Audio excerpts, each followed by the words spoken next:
When Gordon arrived on the railway, Sir Topham had purchased brand new express coaches for him. They had sturdy metal bodies, smooth bogies, and separate compartments for the passengers. Gordon was well pleased with his coaches.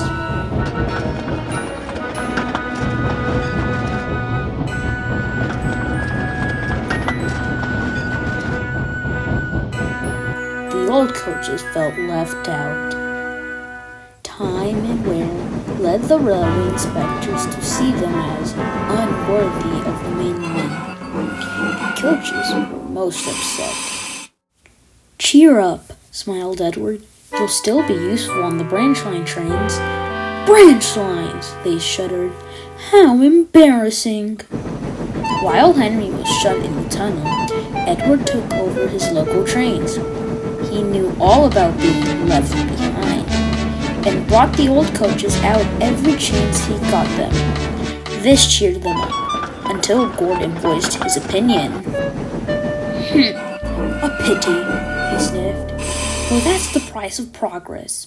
Why, even you would have been a prime express engine at one point, Edward. I suppose it's only natural that modern engines require modern coaches." "Is that so?" smirked Edward. "Why, I think you will look most distinguished pulling these old dears." "Oh, no, thank you," Gordon harumphed. "There'll be open-top carriages before I even reach top speed." "Now these are proper coaches," he finished. "Is that what they are? I thought someone stretched out the goods vans, and you were doing some real work for a change," laughed Thomas. Edward couldn't help but chuckle, and Gordon fumed out of the station.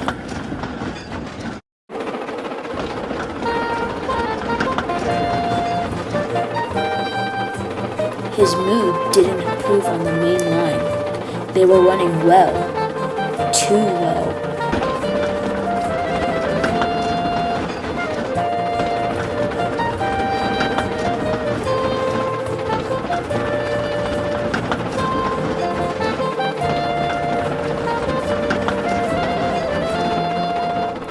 "Settle down, Gordon," scolded the driver.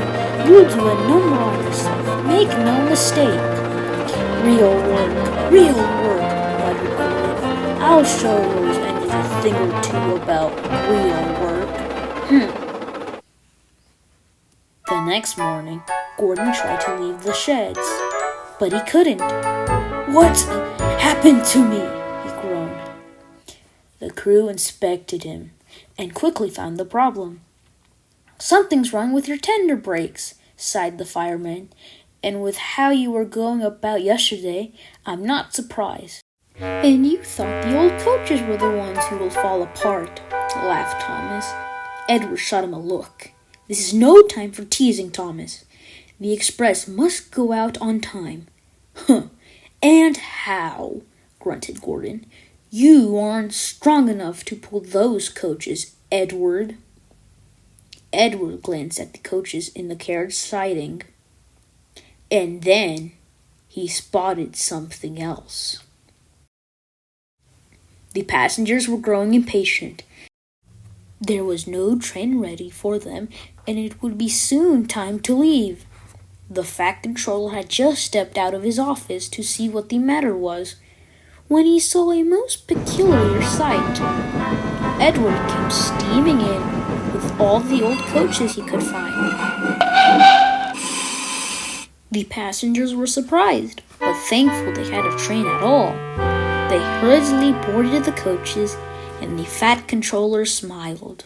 "Well done, Edward. Most resourceful of you. Don't push yourself too hard now." "I may not match Gordon's pace, sir," smiled Edward, "but I will have a jolly good try." The guard blew his whistle, and Edward started away.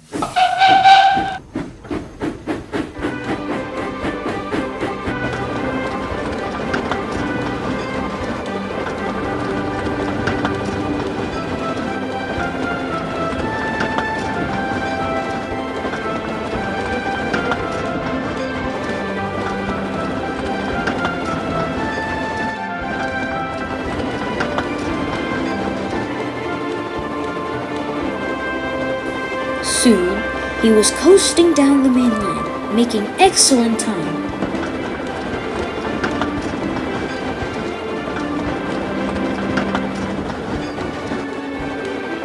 He whooshed through the tunnel, giving Henry quite a surprise. "Go on, Edward, go on," he cheered.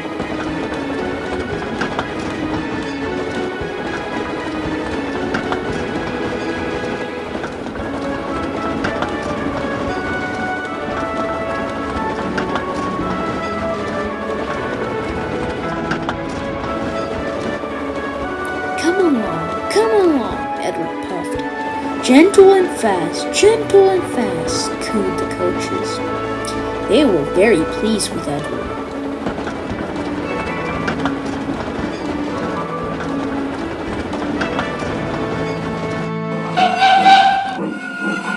At the last station, the passengers cheered and thanked Edward. The engine at Vickers was most amused, but looked on with admiration. Edward just smiled. He was thankful for a rest. When he returned to Soldier, he spoke kindly to the old coaches. "Well, dears, how did you fancy a return to the glory of the express?" "Oh, it was lovely, Edward," smiled one. "Although," added another, "perhaps you were right. Some leisurely branch line work sounds most enticing." "Well," Edward laughed, "I'd say it's a time for a well-earned rest in the carriage shed. Come along." That won't be necessary." Gordon slunk up alongside. "The Fat Controller gave me temporarily reprieve from the rigors of mainline work to rest my wheels," he stated grandly. "I shall escort these fine coaches too." "That's not what he said," smirked Thomas. "He said you were to shunt in the yard until you learn not to be so big in the smoke box." "Take us away, then. Double quick. Chop chop," ordered the old coaches. Edward and Thomas laughed. Gordon went red in the face and shuffled silently away.